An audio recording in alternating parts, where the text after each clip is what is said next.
Samantala ngayong araw po nakatakdang ihalo sa ibang inmate sa New Quezon City Jail Male Dormitory si dating Senador Bong Revilla at mga kapwa-akusado niya sa kasong malversation.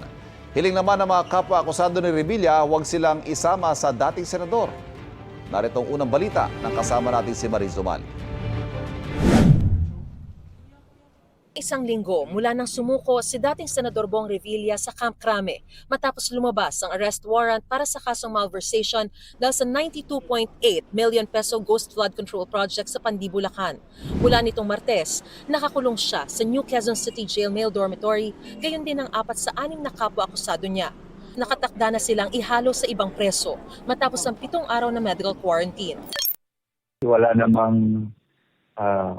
tayong report or any notable report regarding their stay in isolation. Walang sakit. Base sa pamantayan ng United Nations na sinusunod ng BJMP, may 1 oras kada araw ang mga PDL para magpaaraw. Dinadala ang pagkain sa selda ng inmate upang malimitahan ang kanilang galaw para sa kanilang seguridad. Mahigit 3,600 pa lang ang napunan sa mahigit 5,000 kapasidad ng male dormitory, kaya hindi raw issue ang congestion. Ayon sa BJMP, handa rin sila sakaling madagdagan pa ang mga ikukulong kaugnay sa kontrobersyal na flood control project scam. Dito halimbawa sa Quezon City Jail Male Dormitory, bukod sa 14 pang bakanting selda, ay may 195 pang bagong gawang selda na maaari raw paglagyan ng mga bagong ipapasok na PDL. Mayroon pa yang reception cell at medical ward. Sino nga bang mga kasama ni Revilla sa selda? Nauna nang hiniling ng 4 na kapwa-akusado niya na huwag silang isama sa dating senador dahil sa mga pahayag nilang nagdidiin kay Revilla.